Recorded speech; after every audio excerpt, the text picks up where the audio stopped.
gente, nós estamos aqui de novo, né, para mais um episódio do nosso videocast com nossas convidadas incríveis, maravilhosas, e o nosso querido professor José Lucivaldo, e que agora a gente vai apresentar cada uma delas, né? Vamos dar a palavra para que elas se apresentem. E muito obrigada por vocês estarem acompanhando a gente, porque esse é um assunto super relevante. Nós vamos ter, inicialmente, 10 episódios, e nesses episódios a gente, então, vai abordar esse tema. E depois, né, Ângela, a gente vai trazer mais novidades, né? Mas hoje, então, nós estamos aqui com a família, né? Os pais, as mães, que encaram o desafio de ter uma galera superdotada. Professor, quer falar alguma coisa?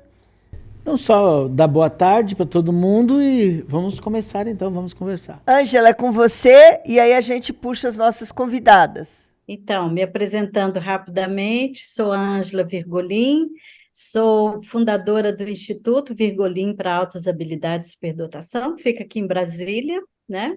Professora aposentada da UNB, onde eu trabalhei 30 anos. É isso aí. Boa tarde para todos. Eu nem falei meu nome, né, gente? Tô achando que, assim, sou super famosa e conhecida, assim.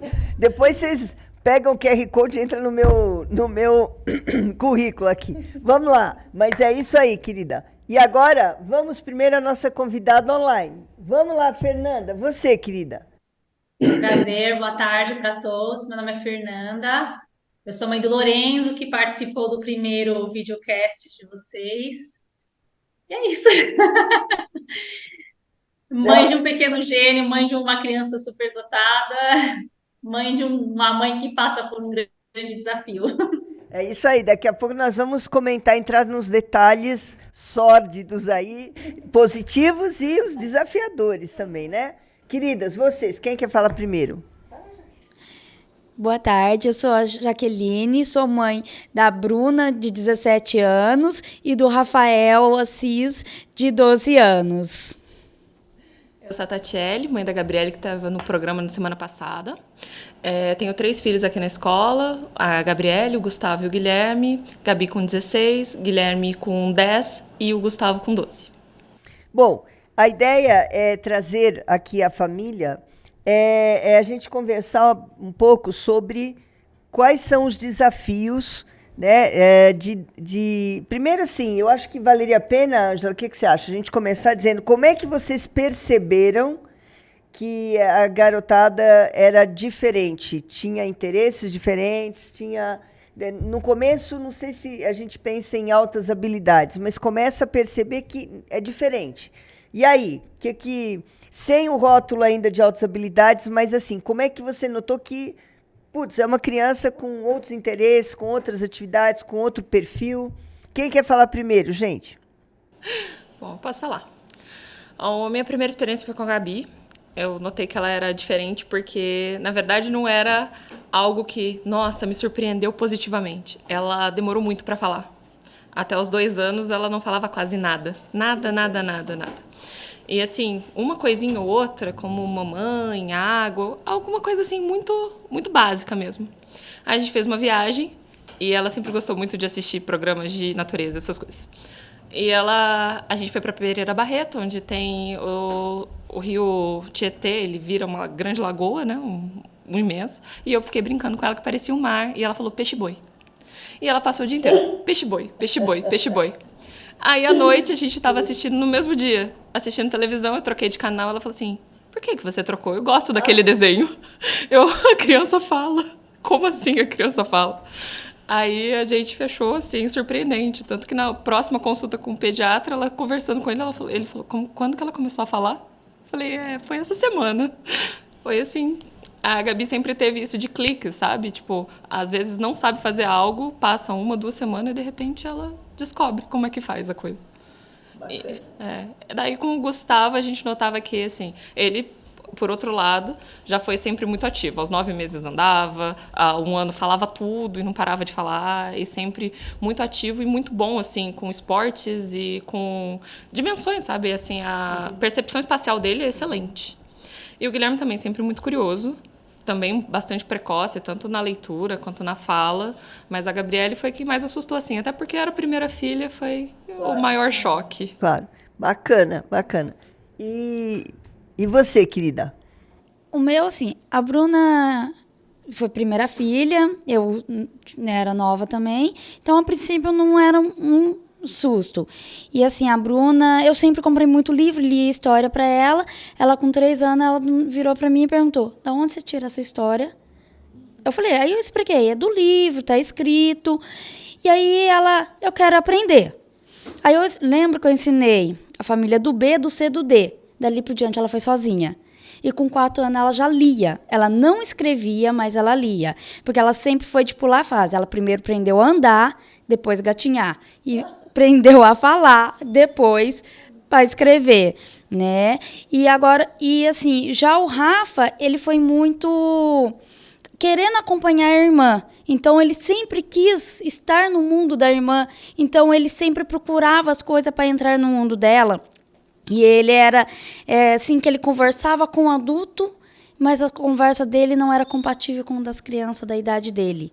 Era uma coisa perspectiva, assim, você percebia. Ele tinha conversa, sentava horas conversar com o adulto. Mas com a pessoa da idade dele, as crianças falavam: "Tia, eu não entendo o que ele fala." Que ele falava assunto que não era da idade, né? E ele gostava muito de ver jornal. E para tirar ele do jornal foi difícil. Legal.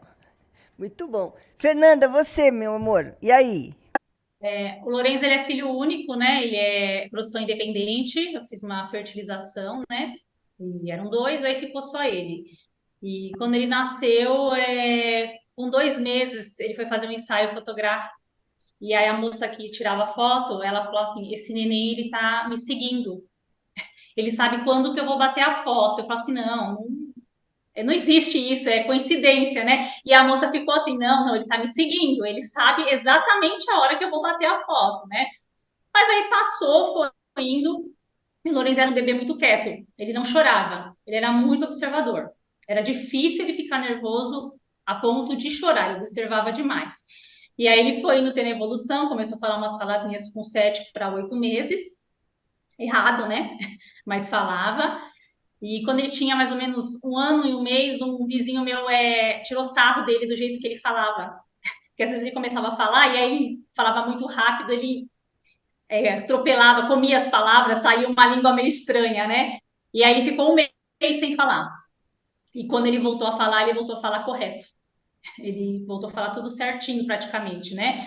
E aí, com 1 ano e 7 meses, ele começou, assim, do nada, a ler placa de carro na rua.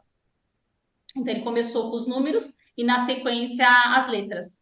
E aí, ele foi indo nessa evolução rápida, daí já começou a fazer conta por conta dele, conta matemática, né? Ele assistia os desenhos, lá ele sabia responder pelo desenho, o que o desenho queria, e assim, ali a gente já começou a perceber que não, realmente tem alguma coisa aqui que não é normal, né? De uma criança da idade dele, né? E aí ele foi nessa evolução, aí o pediatra pediu para a gente segurar para pôr na escola até 3 aninhos. E aí chegou uma hora que a gente não estava conseguindo mais, porque ele queria muita coisa, ele queria aprender, e com 3 anos a gente colocou ele na escola, e quando ele chegou na escolinha, e ele conversando com a coordenadora, ele falando do alfabeto, ele falou Y, ela falou assim: não, uma criança de 3 anos não sabe o que é um Y. Ela falou assim: eu quero uma avaliação dessa criança. E aí foi que aí a gente fez a avaliação nele e ele terminou de completar a alfabetização. Ele alfabetizou com 3 anos já, tanto a escrita quanto a parte da leitura, e estava alfabetizado já com 3 anos, 3 anos e pouquinho. E aí foi que a gente teve o primeiro laudo dele, de indicativo de altas habilidades, mas que ele começou foi assim. Legal. Muito interessante. Você vê que tem muitas conexões, né? Tem muitos universais entre os vários casos. Ângela, você quer colocar alguma coisa? Sim, que isso é uma das coisas que eu observo também nas crianças que a gente recebe aqui no Instituto. E muitas vezes os pais acham que está falando de uma criança com algum transtorno porque demora a falar, né? Tem muito isso, às vezes, assim, acha que pode ter um transtorno do espectro autista porque está demorando a falar. Eu observo diferente. eu acho que essas crianças, elas são muito observadoras. Elas observam os microdetalhes, né, da sua expressão.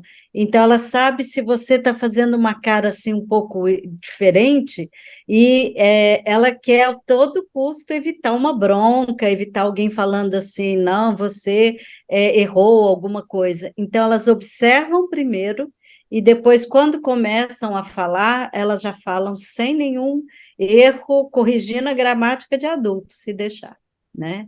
É bem comum esse aspecto, e é interessante, né, gente? Vocês estão falando de precocidades, e cada um tem uma precocidade, às vezes, num campo diferente, né? Sabe uma coisa que o professor já vai falar, mas eu lembro. Bom, eu era uma criança também meio fora da caixa. Mas uma coisa bem interessante, eu tenho uma memória de longo prazo muito grande. E eu devia ter uns 2 anos e meio, porque eu via o berço da minha irmã, que nasceu nessa época, e eu me lembro que, macarronicamente, eu falei para minha mãe, assim, para ela deixar a luz ligada. Eu já falava, já discutia, já questionava. E aí, ela, assim, daqui a pouco desligou a luz. E eu falei, não, liga a luz. Ela falou, não, acabou a luz. Eu me lembro que eu desci do berço e estava bem do lado, assim, a luz. E fui lá e liguei a luz. Aí eu me lembro da cabeça da minha mãe levantando, dizendo, agora você vai para o berço, que é do lado, né? Na luz apagada. Aí ela apagou a luz. Eu me lembro da sensação de dizer, mentiu. Eu não sabia a palavra mentir, mas eu fiquei naquela sensação, naquela reflexão de ela me enganou, sabe? Daquela... E aquilo ficou gravado. Gente, eu tenho hoje 60 e lá vai pedrada, né? E até, assim, de lembrar aquela sensação de perceber que ela me mentiu para mim, sabe? Então, assim, como é interessante... Sabe? Como é interessante.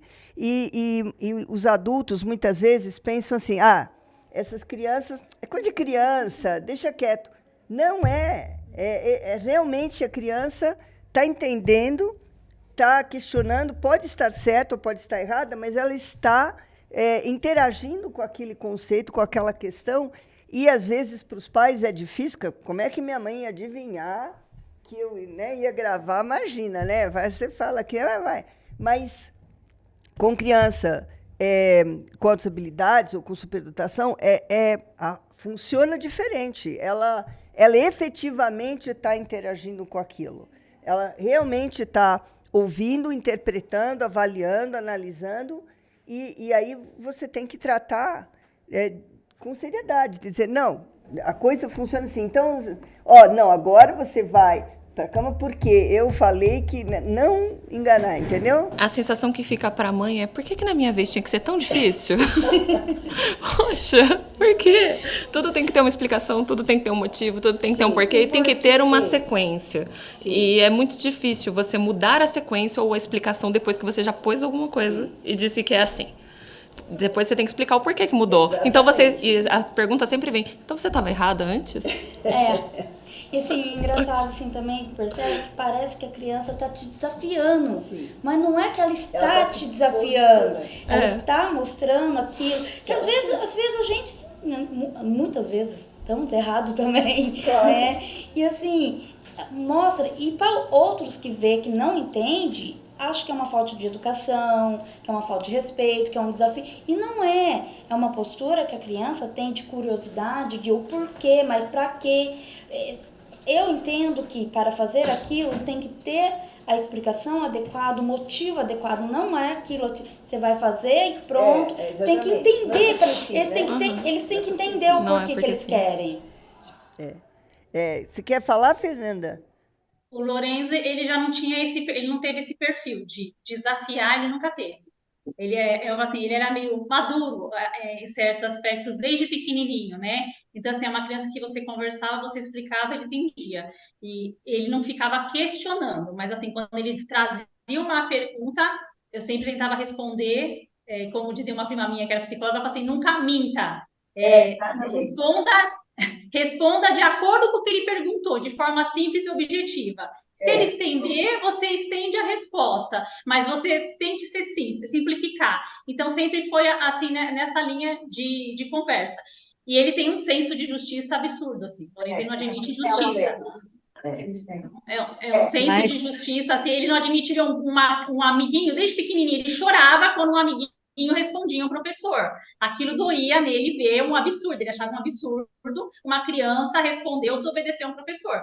Aí chorava, ficava nervoso na escola, ele tinha esse tipo de postura, que acabava sendo visto como um problema, às vezes, na escola. Não, isso era um problema, não era.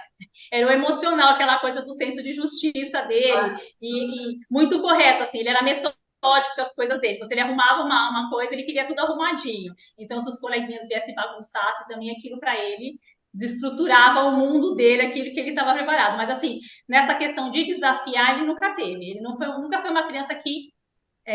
às vezes eu escuto de outras mães também, desafia, não sei o quê. Ele nunca teve, ele sempre foi muito calmo. Muito calmo. Assim, nunca me deu trabalho nessa questão, assim, né, de desafio, não. Interessante. Essa questão de senso de justiça é algo muito comum também, né? Meninas, podem falar.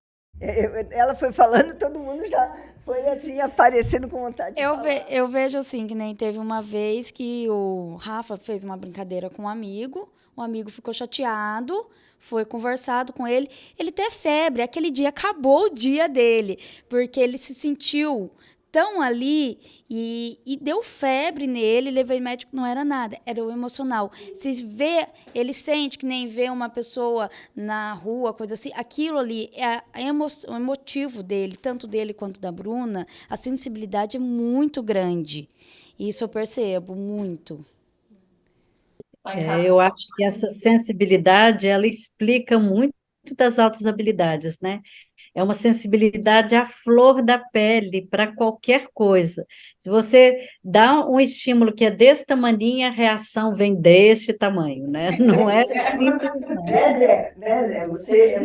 O professor Zé Ele fala assim, eu sou muito sensível, ele fala assim, você sabe que eu sou sensível, né? Ele sempre fala, eu sou muito sensível, então assim, qualquer coisa já emociona, né, aquela coisa, mas ao mesmo tempo, por exemplo, para participar do programa, a frieza que ele tinha para fazer as provas é na mesma proporção. Então, se ele põe um objetivo que ele vai fazer uma coisa, ele consegue ter uma frieza, ter uma calma.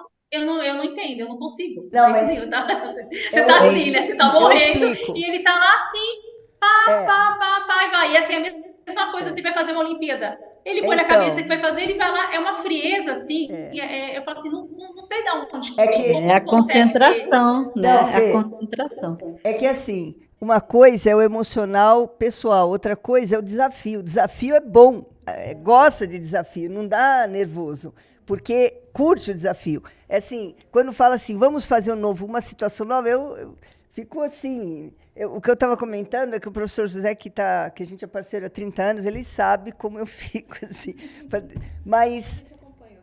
Não é? Você acompanha, então. Então, mas é super explicado. Quando é pessoal, assim, há uma vontade de ser justo, há uma vontade de entender o mundo coerente, e isso é uma das coisas que a gente toma muito cuidado, porque as crianças são precoces e elas têm um senso de justiça muito apurado. E o mundo é uma bagunça, é muito incoerente. Então, lidar com esse mundo, trabalhar o emocional para que dê conta de entender o mundo e poder trabalhar sobre essa inconsistência, essa incoerência do mundo de uma forma que ele tenha uma saída para isso, né? Que ele consiga dizer, bom, é assim, mas eu vou fazer essa parte, eu vou, de alguma forma, contribuir. Então, isso é importante, porque é assim, a garotada não aceita que o mundo não tenha solução. Eles querem solução. Foi muito, só rapidinho, uma vez eu dei aula de astronomia para uma garotada e tinha um japonesinho que estava assim, respondendo tudo, obviamente tinha altas habilidades. E aí, quando eu cheguei na parte onde um dia o Sol ia explodir e a Terra ia sumir, ele ficou inconformado. Entendeu? Ele queria uma solução, ele queria, não, eu não aceito isso, eu quero uma solução. É muito interessante conviver com essa garotada, né? Querem falar? Porque eu vi que vocês estavam... Esse senso de justiça é uma coisa engraçada, principalmente no meu do meio, que assim, às vezes ele se coloca em enrascada por causa disso. Ele aprontou uma travessura aqui na escola um tempo atrás e o Zé que falou com ele. Aí o Zé falou que não ia me contar nada, nem tal. Aí eu cheguei... Negociação, isso é importante. Isso. Aí eu cheguei aqui, ele estava com um amigo que tinha aprontado junto com ele. Ele já foi falando, ó, eu fiz tal coisa, foi assim, o Zé falou comigo. E o menino que estava lá falou assim, mas o Zé falou que não ia falar nada, por que você está contando? Tipo, desesperado. O Gustavo falou, não, eu fiz coisa errada, ela precisa saber. Não, é legal isso. E defender o outro, né? E defender os colegas. Eu acho que, de certa forma, a garotada sente que é mais forte, que consegue mais. Então, tem aquela vontade de ajudar, de defender, de proteger os pobres, oprimidos. Pois é, né? Vou salvar o mundo sozinho. Exatamente. Os três têm um pouco exatamente. disso. E é interessante, né, que a gente vai vendo e aí vai juntando um pouquinho de várias altas habilidades. Olha quanta coisa a gente falou em tão pouco tempo. Falamos em precocidade de algumas crianças em relação à sua idade e o grupo social que eles convivem. E aí vocês perceberam o destaque dos filhos de vocês, ou possibilidade, né, pelo menos. A gente percebeu algumas coisas que são deles, então o português muitas vezes diferenciado, palavras diferentes, o querer falar muitas vezes com pessoas mais velhas, e aí a gente percebe, típico, né? A gente percebe essas características. Não, e falar de igual para igual com pessoas mais velhas. Isso é importante. Igual. Mas falar de igual para igual cria todo o problema que é muito interessante, que é você precisa ter um espaço de poder falar de igual para igual. E quando a gente responde, tinha até um programa que eu gostava muito da cultura, né? Que tinha um momento que ficava falando assim, por que Zezinho? Por que Zezinho? E aí ficava fazendo perguntas. E aí o personagem ficava fazendo muitas perguntas. São os filhos de vocês, né? E são os nossos alunos, é aquilo que a gente fica... E é a gente também. E é a gente também, de ficar fazendo perguntas. Mas isso é o que é legal, né, Nuri? A gente tentar se ver neles e ver as perguntas nele, não como afronta. E aí vem aquele detalhe, assim, de que dá liberdade para poder falar. E algo que vocês falaram que é muito legal.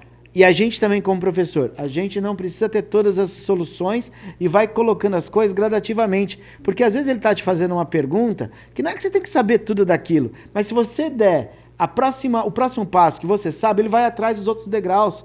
E aí ele vai trazer coisas muito legais para você e que você vai poder discutir. Então isso tudo é muito importante, tanto para a família, quanto na escola, quanto para conviver com eles. Esse senso de justiça que vocês falaram, olha quanta coisa a gente falou em tão pouco tempo.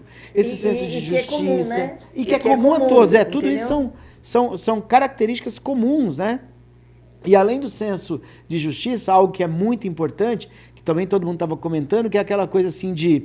Poxa vida, ele é muito jovem, ele enxerga, mas ele não tem a vivência ainda, ele não tem o tempo ainda para dar conta de tudo aquilo. Exatamente. Então, a gente tem que ser apoio. E aí a gente tem muitos, olha quantos momentos para ser apoio, quantos momentos para buscar e ir ajudando aos pouquinhos. Então, na hora que você leu com ele um livro, você foi apoio. Na hora que você falou com ela ali, contou uma história, respondeu com calma, e aí aceitou, não como afronta, né, Nuri? Não como afronta, e sim como... discutir, aceitando que mesmo a criança mais nova pode discutir com você no mesmo nível. É muito legal. E aí não vira afronta, fica legal, é divertido. E aí tudo isso é muito bacana. Eu vou contar só um negocinho, e aí a Ângela já se coloca aí, Ângela. É assim, nós tínhamos um jovem, o Roger, né, que estudou aqui conosco há tempos atrás, e ele era muito questionador, né? Então ele vinha e questionava, mas ele era firme na forma de questionar, né? Muito parecido comigo, assim, né? Firme. E eu argumentando, ele argumentando sobre uma questão que eu não lembro qual é. E aí, no final, ele falou, não, você tem razão, Nuri, é isso mesmo. Eu falei, beleza. No dia seguinte, ele chega e diz, Nuri, eu queria te pedir desculpas. Eu falei, por quê? Porque ontem eu te desrespeitei. Eu falei, não, Roger, você não me desrespeitou, você me questionou. E é exatamente isso que eu quero. Você não tem que aceitar as coisas porque sim, você tem que questionar. Mas você foi muito respeitoso na forma, você simplesmente se colocou. E aí é isso, muitas vezes na escola, ou às vezes os pais não percebem que, na verdade, a garotada está colocando o que acredita e argumentando em cima daquilo, se posicionando. E isso é muito bom. E é muito diferente de desrespeito. Exatamente. E às vezes, muitas vezes, não é assim, a influência. Teve até uma vez um caso que o Rafa se posicionou e a moça falou assim: isso é coisa de casa. Ele cruzou o bracinho e olhou para ela: por quê? Eu não posso ter minha opinião própria? Exatamente. Aí ela até ficou sem graça, saiu de perto e desenrolou. Porque, assim, eles têm esse... E, assim, às vezes, não é nem a mesma opinião do pai e da mãe. Exatamente. Eles criam a deles. É incrível isso. E a gente tem que entender lições, né, Angela? Porque uma vez eu estava conversando com meu filho, ele era bem pequenininho, e ele contando das interações, das dinâmicas. E aí, teve uma hora que ele falou de um conflitozinho, e eu achei tão fofo. Mas isso não tem importância, filho. Ele, silêncio, silêncio. Daqui a pouco ele chega. Mas para mim tem muita importância. Então, sabe, eu sempre lembro e digo assim, não dá para pensar a vida deles com os nossos olhos. A gente tem que se situar, né? E aí, Angela? Eu falo muito que a gente tem que cuidar para validar esses talentos, né? Porque às vezes a criança tem uma percepção, alguém vira para ele e fala, não, não é assim, porque você tem uma posição diferente do outro, né? Mas se a gente, pelo menos, né, não validar esse talento, ele vai ficar com a impressão de que a percepção dele está errada, e às vezes não está errada. Veja que às vezes a criança é pequena, ela chega para os pais e fala assim, às vezes para a mãe, mãe, mas você está triste? Você está triste comigo? E às vezes ela não está triste, ela está com uma preocupação, com uma outra coisa. Ela vai dizer, olha, filha, essa carinha não é a minha cara de tristeza, é a minha cara de preocupação. E eu estou preocupado com alguma outra coisa. Então, se você está mostrando para ele que aquela percepção dele está certa, né? Que ele está vendo alguma coisa que às vezes você está preocupada e não quer falar que está preocupada, né? Ou às vezes não é preocupação. Então, você tem que esclarecer isso para a criança, para ela ir checando se a percepção dela está certa ou não. E eu acho que muitas vezes a gente tem uma coisa assim, não sei se vocês sentem, é uma relação de amor e ódio, né, com essa criança muito talentosa, que às vezes o professor pode achar que ela está desrespeitando, quando ela está, na verdade, tentando chegar num raciocínio, né? Aquilo que ela pensou. E para ela é muito importante ela ter. Não só ter razão, mas mostrar que o raciocínio dela seguiu um caminho válido, né? E quando a gente vira e fala, não, você não pode falar desse jeito, não pode falar comigo assim, muitas vezes a pessoa que está do outro lado, ela não está pronta para aceitar que uma criança está muitas vezes à frente dele, né? E isso é muito fácil de acontecer. Imagine quantas horas uma criança pode passar, ou um jovem, né? Voltado para a sua área de interesse, voltado exclusivamente para aquilo, ele acumula um conhecimento que o outro não tem, porque você também não se dedicou, né, dessa forma. Acho que é bem o caso do Lorenzo, né, nesse sentido. E tudo bem, porque assim, o tipo de interação tanto de professor quanto de família é alavancar, é dar suporte, não é competir com o conhecimento do outro. Então, não é? Então é assim, se você vê que tem esse potencial, com certeza vai precisar trabalhar o socioemocional dele, né? Como ele vai se conectar com o mundo, como é que ele vai viver num mundo que as crianças não são, em geral, do mesmo perfil que ele. Como conviver, como lidar. Então, ele precisa de muito suporte, até porque o cognitivo e o emocional estão com desincronia, né? Sincronia, Mas ele precisa também de um lugar em que ele encontre esse apoio, porque Tem essa que ter não os é pais, a visão tem que ter os difundida por pais, aí. exatamente. Geralmente isso é recebido de uma forma bastante negativa. Sabe? Seja, às vezes até quando é recebido de forma positiva, coloca-se a criança numa situação muito complicada. Já tive problemas com a Gabriele de, ela é a chata, porque ela gosta de estudar, ela gosta disso, não dá para chamar ela para fazer isso porque ela só quer estudar. E já tive problemas do ser super valorizado, de uma professora na sala, em uma outra escola, falar, ela é tão boazinha, tão quietinha, por que vocês não são... Acabou a vida dela na sala. Mudei ela de escola em 2 meses. Porque depois fica insustentável. Claro. Então, Não, eu ia pedir para a Fernanda falar, e assim, até colocar nesse mesmo caminho, porque eu acho que foi muito engraçado, assim, eu já ouvi vocês em outros momentos falando, as mães, né, principalmente, do como é, e a gente conversou até no outro podcast, vendo pelo ponto de vista das crianças e tudo mais, como foi para vocês quando eles encontraram pares? Porque eles ficam numa vibração, numa energia diferente, né? Eu lembro do Lourenço comentando... Ele não tinha tido contato ainda com crianças superdotadas, né? Porque na escola dele, oficialmente, ele era o primeiro caso, né? Então foi até desafiador para a escola, assim. Foi eu falo assim, foi uma luta, né, para a escola se adaptar, para a gente com a escola se adaptar, para professores entenderem, é uma luta difícil, né? Então, ele nunca tinha tido contato com crianças, então foi a primeira vez que ele teve o contato, foi através do programa, né? E assim, foi lindo e emocionante, porque quando ele estava com essas crianças, né, mesmo começando online para depois estar presencial, é como se eles se conhecessem a vida inteira. Eles falavam a mesma linguagem, era lindo, assim, eles conversavam as mesmas coisas, os mesmos temas, e assim, interagiam de uma forma bonita. O Lourenço tem contato com alguns, né, que eles têm um grupo de WhatsApp de todos que participaram da temporada, né, da última temporada, e das anteriores, né?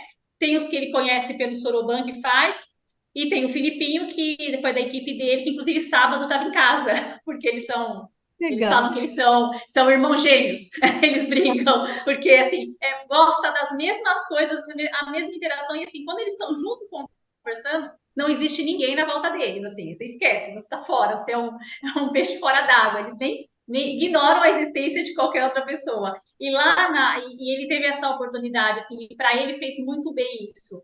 Estar com crianças que entendem o que ele fala, que falam a mesma coisa que ele se sentiu, vamos dizer assim, entre aspas, normal, né, ali, porque realmente na escola, para ele, é desafiador, porque assim, claro, é muito das próprias crianças. Então, assim, como ia bem na escola, era questionado, tem que tirar 10 em tudo. Não tem que tirar 10 em tudo, né? Eu sempre falei para ele, não, ele não tem um processador na cabeça dele, ele vai de acordo com o que ele vai desenvolvendo, aquilo que ele gosta, vai ter coisas que vai ser mais e vai ter coisas que vai ser normal. Mas aí começou a ter questionamento de coleguinhas. Ué, você não é superdotado? Por que você não tirou 10? Então, isso fazia muito mal para ele, claro, né? Começou a fazer muito mal. E aí ele estava dando conflito com crianças da mesma idade, né? Não na parte do cognitivo, na mesma idade. E aí teve o avanço escolar esse ano, e aí ele se adaptou bem melhor com as crianças mais velhas, que é um ano de diferença, mas claro, já deu uma... Sim, nessa faixa etária. Então, ele foi bem acolhido, se sentiu mais confortável, e ele não tem esse tipo de cobrança que ele tinha anteriormente, claro, né? E depois de participar do programa, uma coisa que ele falou, assim, que até pra gente dói, né? Que ele falou assim, agora eu não vou precisar mais provar para ninguém o que eu sou. Legal. E assim, sabe... ouvir isso, sabe? Você fala assim, né? Não é por ter ganho, não é por isso, é para as pessoas verem lá e falar assim, agora eu não preciso mais provar, né? Porque ficava essa questão da cobrança de provar, né? O que é. Que é uma coisa que não tem que provar nada para ninguém. Eles são... A única diferença é que a cabecinha deles processam diferente. E em contrapartida, o cognitivo está mais aqui, mas ele ainda é criança. Ele ainda é uma criança. Ele falou esses dias para mim, mamãe, eu não quero deixar de ser criança tão cedo. Tá sendo tudo muito rápido que eu tô virando adulto. Eu falei assim, então é isso, né? Então a gente tentar manter esse equilíbrio, né? E ele se sentir confortável e se sentir que ele é normal. Tem essa percepção, né, de que as coisas correm muito rápido, porque é um cérebro muito rápido mesmo, né? Que faz muitas conexões o tempo inteiro, que é mais econômico, é mais eficaz. Então a gente vê que a criança precisa desse apoio que a gente está falando, né? Seja na escola, seja em casa, para que ela entenda que esse desenvolvimento é típico dela, e que isso é muito bom, né? Que a gente não precisa que todo mundo seja igualzinho no mesmo estilo, no mesmo desenvolvimento, né? Mas a nível de escola, assim, só fechando a nível de diretor, coordenador, vice-diretora, eles dão muito acolhimento para ele. Legal. Muito acolhimento. Às vezes a gente tem os professores de forma geral, às vezes tem um ou outro que ainda tem que aprender a lidar, o que eu percebo da minha experiência como mãe em escolas normais, né? vindo do Lourenço na mesma escola, do que ele evoluiu na escola, do que a escola evoluiu com ele. Eu vejo assim, conversando com outras mães, que as escolas estão muito preparadas para lidar com o déficit. Sim, sim. Os professores, eles são excelência para lidar com déficit, com criança com déficit ou com hiperativo, eles são muito preparados para isso, mas no que diz respeito a uma criança com superdotação, assim, o preparo ainda está nem engatinhando ainda, eu acho, está muito ainda lento, assim, eles, né, muito pouco, eu acho, de um ano para cá parece que tá dando um boom maior, você vê mais coisas na internet, então tá abrindo mais, tá ficando mais amplo para eles poderem entender de forma geral hoje. Qualquer pessoa acessa lá, você vê, tem uma página aqui disso, tem uma explicação ali, tem um vídeo aqui. Então, hoje está mais amplo, mas o que eu percebi é isso, que o déficit eles estão mais preparados, e para a superdotação ainda está começando a querer engatinhar ainda. Deixa eu comentar, assim, que você falou sobre o programa, né? Então, você se refere ao Pequenos Gênios. É que o Alfalumen fez toda a parte das perguntas. Aí o professor Zé pode falar que ele coordenou essa parte do Pequenos Gênios, né? Com essa garotada no programa. Pode... A gente faz todo o apoio pedagógico do programa, a gente cria as questões e faz todo o trabalho com as crianças, né? Então, todas as crianças que vão participar do programa, a gente dá aulas para eles. E esse é interessante, né? Porque a cada mês eles têm um desafio diferente, eles têm um mês, aquilo lá não tem... Os pais podem dizer melhor do que eu, as crianças melhor do que eu. Assim, eles recebem um material de estudos, eles têm que dar conta em um mês, por exemplo, de estar fazendo as contas, de tudo mais. Aí eles vão vendo dentro das equipes quem se destaca, todos os desafios, e são muitos desafios de lógica, eles fazem naquela velocidade. Por isso que é muito interessante, depois o Lourencinho, por exemplo, foi entrevistado pela Globo, e aí eu vi ele corrigindo toda a equipe de jornalismo da Globo, no Jornal da Manhã lá, enfim, por conta das contas, de ordem e tudo mais, mas é isso, assim, é um crescimento muito grande, as crianças têm possibilidade de se desafiar, aquilo que você falou do desafio, deles se sentirem desafiados, de você dar para eles uma meta e daqui, nós temos um mês, nós temos algumas semanas de treino, e aí eles vão crescendo, vão treinando junto, querem marcar mais treinos, vão se empolgando, e eu acho que o que é muito legal, mas é que vibra muito, é isso que a gente tem muito aqui no Alfa, que é o do encontro dos pares. Então a gente já sabe. É muito engraçado, às vezes o pessoal tem algum receio, mesmo as crianças, será que eu vou conseguir? Será que eu não vou conseguir? Daquele crescimento exponencial que a gente enxerga muitas vezes, da criança chega com uma base e aí ele tem um crescimento exponencial e em pouco tempo ele está dando conta de coisas que nem ele, nem a família conseguiu imaginar que ele daria conta.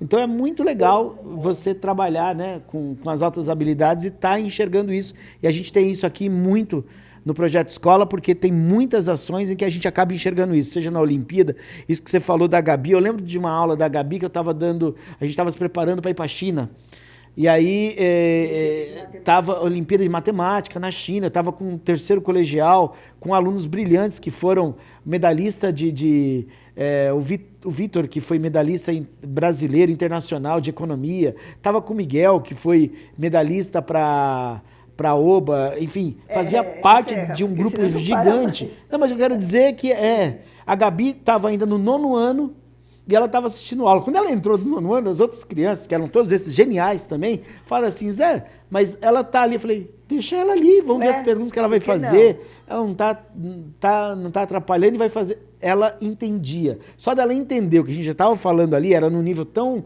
interessante. E hoje em dia, né, quer dizer, é isso, é acreditar aquilo que você falou, Fernanda. Trabalhar com a criança não pelo déficit, mas pelo potencial que tem. Aquilo que ele gosta, ele vibra, ele vai atrás, ele vai se aprofundar e ele vai te surpreender. Então é isso, quando quer, você tem que dar meios para poder, e aí a família, para voar, exatamente. Infelizmente não é todas as escolas que estão preparadas. Eu lembro que o Rafa, quando ele estava em outra escola, no 2º do fundamental, a professora pediu uma reunião comigo estive lá, ela pediu para mim não ensinar ele a aprender, não ensinar, falou para mim, ele não pode aprender mais nada, que a sala tem que alcançar ele.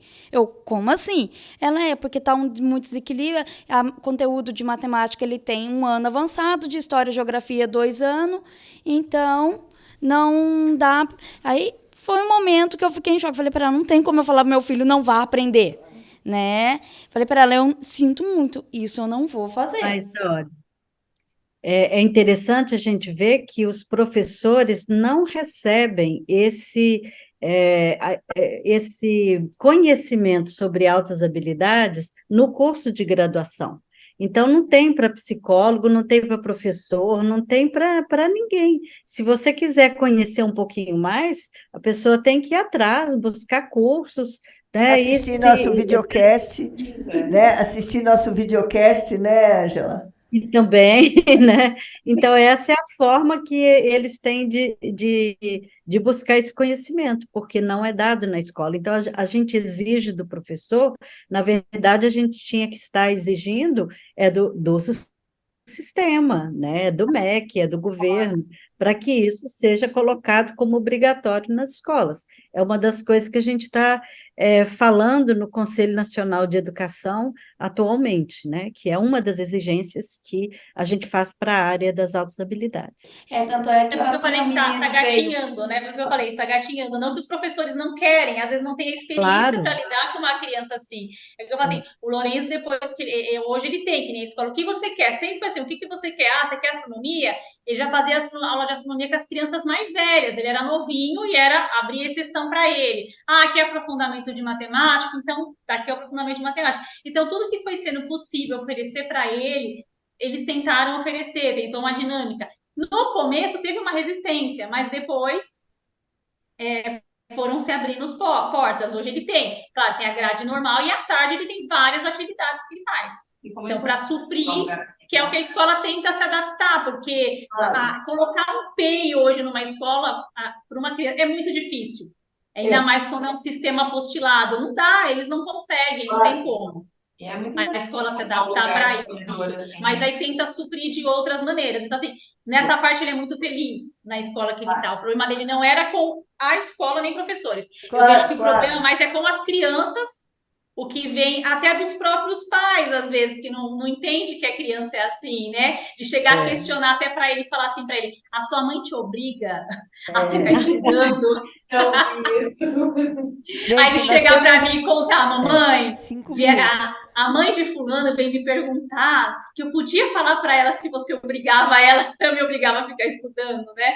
Então, assim, porque a visão é difícil as pessoas entenderem a volta, né? É verdade. Pessoas de fora é mais difícil ainda. Eu vejo que a maior dificuldade é essa. Mas da escola dele, o que eu posso dizer é isso. Sim, dentro do que eles tentam, eles vão tentando cada vez mais ajudar ele no que...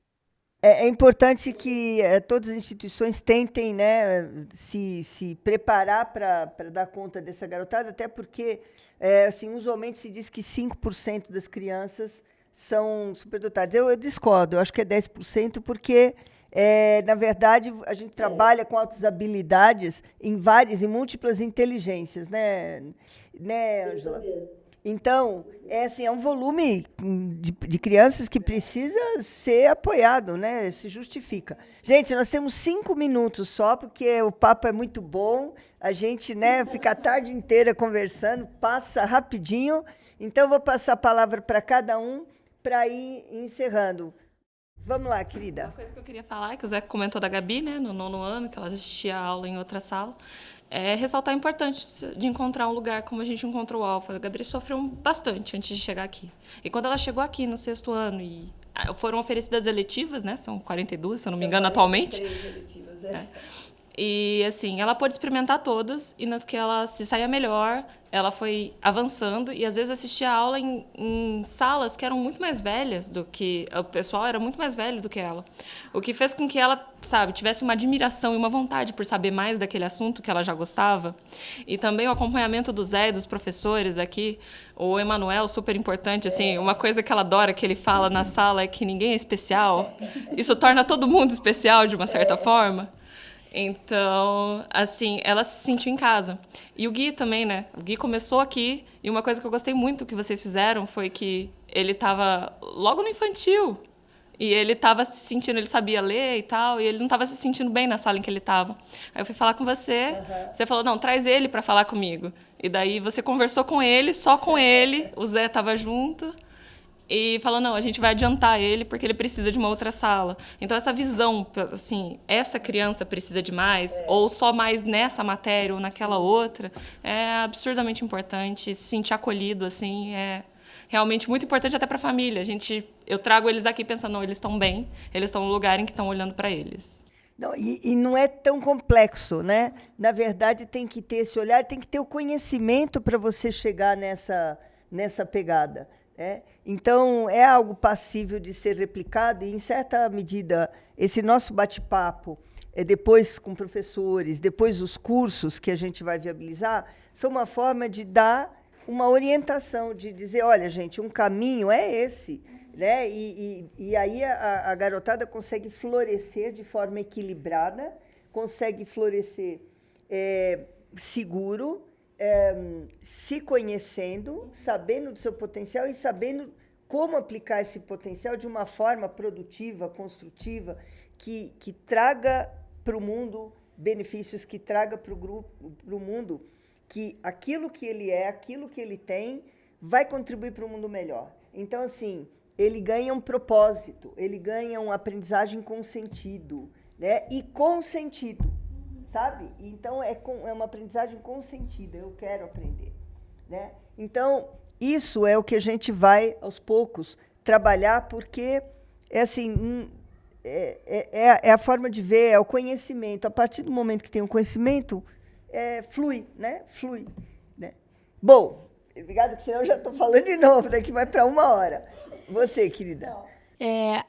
Eu gostei. A Bruna, quando veio o ponto de encontrar o local, ela não tinha amigos na outra escola.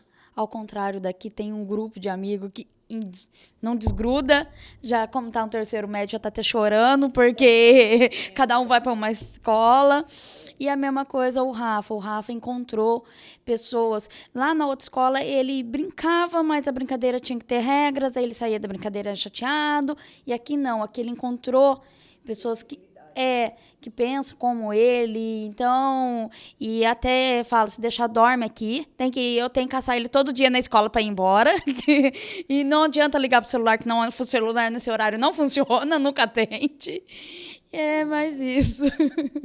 Não, aqui a gente tem um projeto de escola, uma regra, que é assim, eu mando todos eles embora, não se preocupe. Em algum momento. Eu mando eles embora, porque senão... 3 semanas perdido na escola é o limite, né, Zé? Depois de 3 semanas, eles são encaminhados. 3 semanas perdidos aqui dentro, dormindo. Quando a gente encontra, a gente manda embora. Não tem mãe, não? Não tem pai? Fernanda, você, querida. O projeto que vocês fazem aí é maravilhoso, não é uma realidade de todas as cidades, de todas as escolas, mas eu agradeço que meu filho ele é bem acolhido onde ele está, tanto que ele brinca, né? O dono da escola fala que daqui a pouco ele vai estar dormindo na escola também, porque ele está lá, ele fica o dia inteiro na escola, se deixar, porque quer mais e mais atividades. E eu queria agradecer também, porque assim, as aulas, né, que o José, o Max dava, né? O Lorenzo falava que era alimento para o cérebro dele, que ele gostava, que era alimento para o cérebro. E ele fala até hoje que ele sente muita falta, porque foi muito rápido, né? Foi muito intenso, né? Então, assim, aí eu queria deixar meu agradecimento também, porque foi um momento para ele muito importante e estar com os pares através do programa e também na escola dele, graças a Deus, hoje ele tem muitos amigos. A diferencial dele que o pessoal fala que a criança superdotada ela tem dificuldade de fazer amizade. E no caso dele foi uma coisa que foi trabalhada desde pequenininho com os profissionais que cuidavam dele, foi essa questão de ser sociável. Então, graças a Deus, é uma criança que tem facilidade em se adaptar onde ele está. Mas, claro, quando está com crianças que são pares, ele fica muito mais feliz, né? E eu agradeço a oportunidade de estar aqui falando, de ter trazido um pouquinho aí da... E só para fechar, Fernanda, na verdade... eles precisam muito dos pais, da gente, da compreensão da escola. Então, quando ele tem esse apoio, quando a família, quando tem apoio da escola que está atuando com ele floresce, eles florescem e aquele potencial vira potência, né? E quanto talento a gente precisa para o nosso mundo, para o nosso país, né? Quanto talento com valores, né? Com consistência. Então, perfeito, perfeito. E, assim, parabéns a vocês, mães, que sabem, e pai, tem um pai aqui no estúdio também, que sabem dar esse suporte, que dão esse apoio, né? Que dão esse carinho, tá? Zé, quer falar? É isso, é só deixar a mensagem, né, Nuri? Que não é só trabalhar com igualdade, não é trabalhar todo mundo de maneira igual, não é, eles são diferentes, então é trabalhar com equidade, é buscar o que cada um deles precisa, e aí você vai dar o que cada um deles precisar, né? Então, e sim, aquilo que vocês falaram também, buscar isso, buscar, quando a gente não tem, a gente busca para poder ter como ajudar.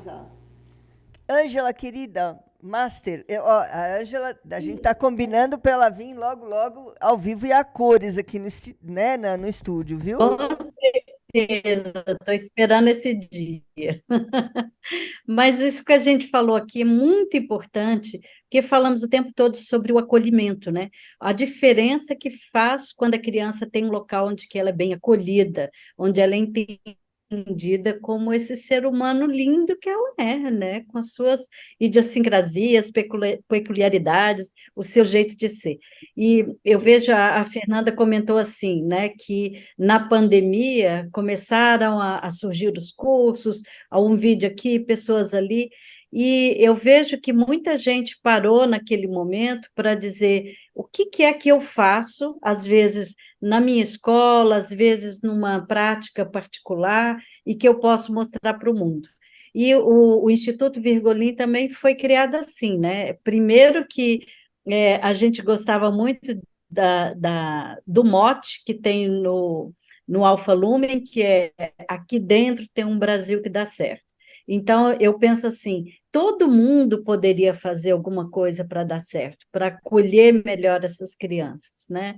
O nosso trabalho lá é assim também, é de muito acolhimento e deixar as crianças junto com seus pares, não deixando elas pensarem que são um ET, que são pessoas muito diferentes, que não tem ninguém igual ela no mundo. Então, isso a gente tem que prestar muita atenção. Porque, gente, é tão fácil a gente amar esses meninos do jeito que eles são, dar o melhor que eles podem receber, né? A gente tem professores incríveis que podem fazer isso. Então, é sair desse lugar que a gente está e inspirar outras pessoas. Vamos inspirar professores para fazer o melhor que eles podem para essas famílias como essas que estão aqui hoje, né? Perfeito. Bom, gente, vocês já viram a minha que eu acho parceira. importante só os professores, de forma geral, ter o olhar para essa criança diferente. Quando ela traz uma novidade, ela traz alguma coisa, mesmo ele tendo uma aula com 30 e tantos alunos e sendo uma escola, ele ter o olhar e parar 5 segundos para... Porque esses 5 segundos faz a diferença na vida da criança, muita diferença. É os 5 segundos que ele vai dar aquela atenção, vai trazer uma diferença enorme na vida de qualquer criança. Então, acho que isso, independente da estrutura de qualquer escola, qualquer um pode começar por aí, né? Eu acho que é o mínimo.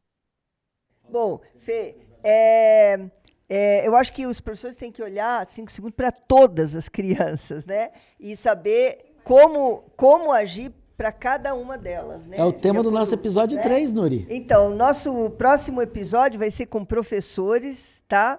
Então, bom, primeiro eu queria, assim, gente, quem está em Brasília, por favor, vá conhecer o Instituto Virgolim, vocês veem que é a nossa parceira aqui, tá falando, vão conhecer, que é muito legal, viu?